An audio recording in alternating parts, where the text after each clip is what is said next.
Oh, good morning. My name is Willie Lawson, and this is you found the Fight Back Media YouTube channel. Uh, I have not posted on this channel because we have a strike for what YouTube calls medical misinformation. But this video is not about medical anything. So I don't think I should be getting a strike on this. This is something I've been thinking about for a while. Been thinking about, when I started Fight Back Media and before that, one of the questions I get asked most often is, how did a black person in America, especially a black person who's of a certain age, become conservative, or even a Republican? I think that the question I get asked from black people is how can you be a Republican?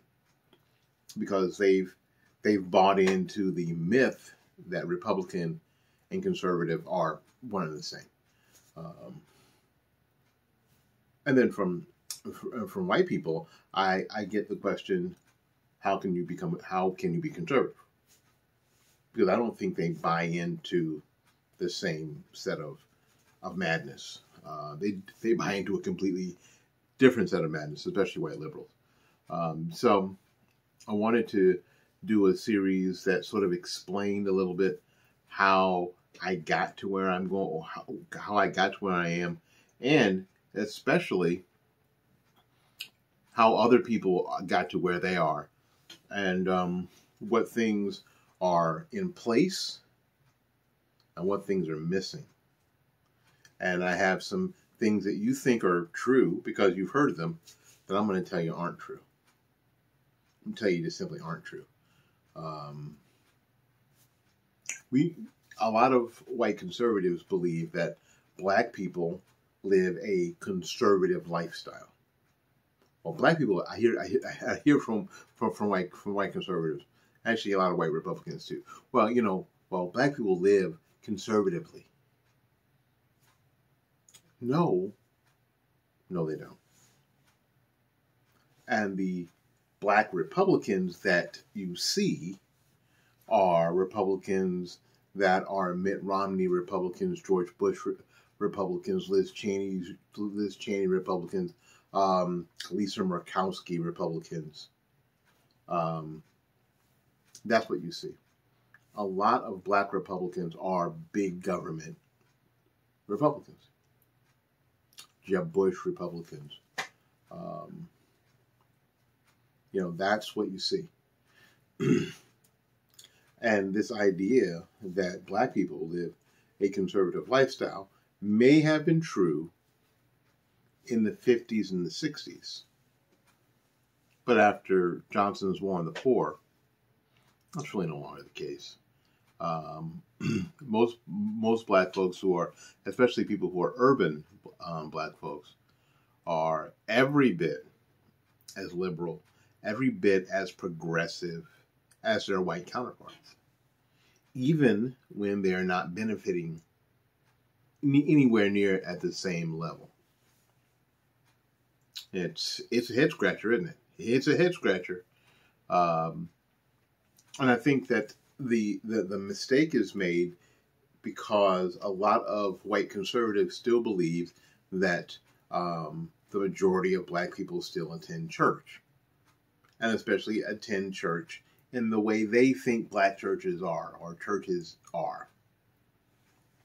Percentage-wise, there are as many black unchurched now as their white counterparts.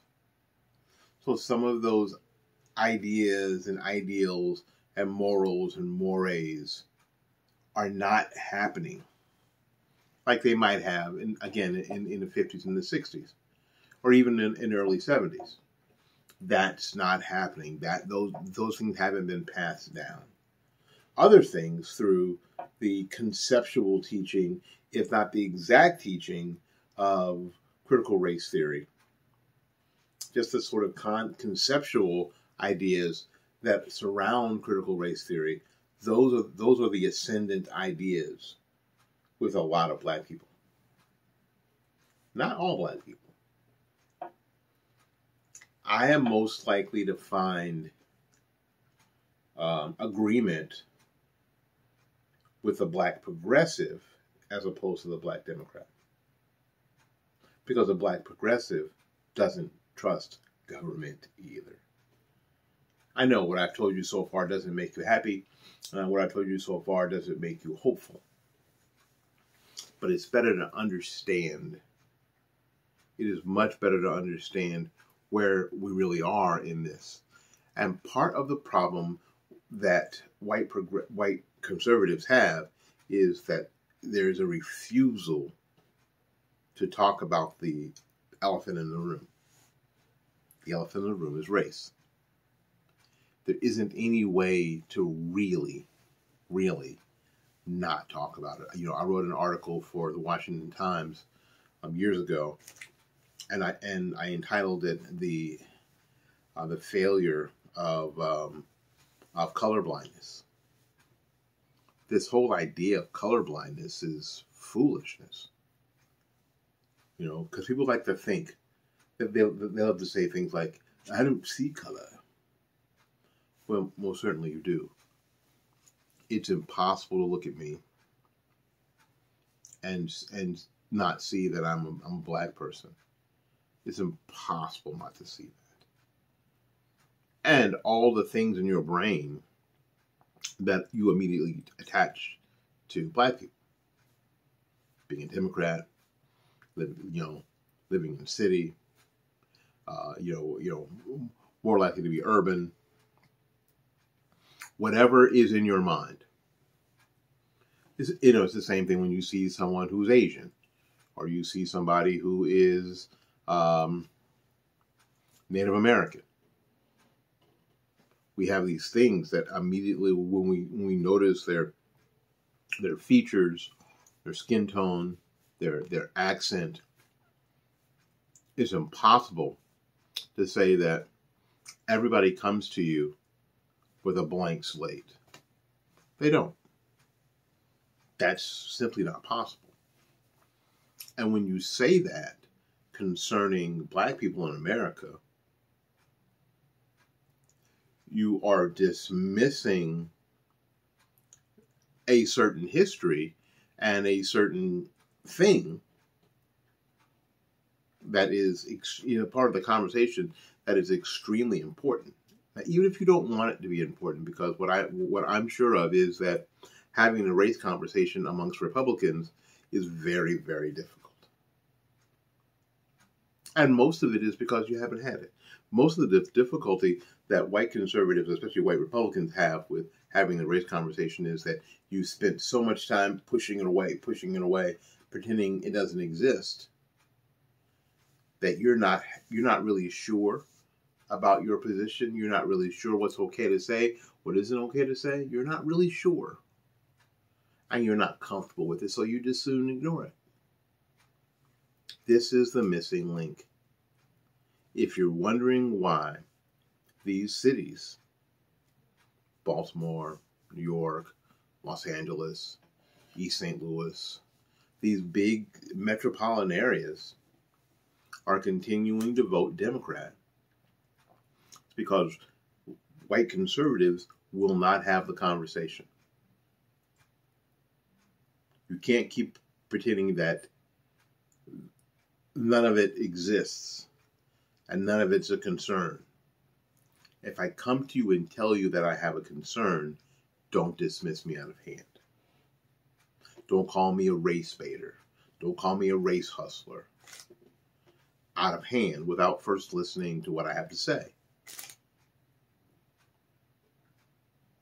Now, I personally think that racism is the biggest problem in the black community in America? No, I don't. I happen to believe that economic ignorance is probably the biggest problem. But that's a whole other set of videos, isn't it? We'll leave that to Dr. Boyce. That's just my thought. But racism, that's not it. That's not the biggest problem. But it doesn't mean that we don't address it. doesn't mean that we don't address it. It doesn't mean that we ignore it and pretend it doesn't exist. And we don't. It doesn't mean that you can, as a white conservative, just simply just decide to put your hands over your ears and pretend not to see what is right there in front of your face. Honest conversations are what need to be had. Accepting that someone else believes that it's part of the situation, and working through that is extremely important. This is why you fail. You know, I was in 2015. I was at a Right Online meeting, and I got to meet Sonny Johnson, and she talked about Baltimore. She talked about their rotten education, and talked about everything bad about Baltimore at the time, especially. And they continue to vote Democrat. And she said something that I have never forgotten. It struck me like thunder. She said, "How bad do Republicans have to be to lose the Democrats in a place like Baltimore? How bad do Republicans have to be?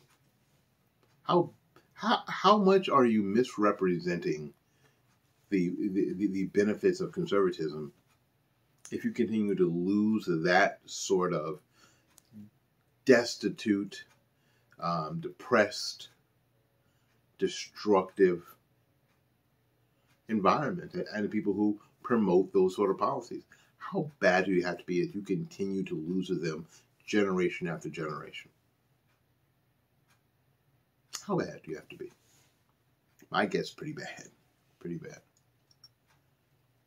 When you have the answer, when you have the keys, but you refuse to meld those ideas and those conversations so people can understand and accept them.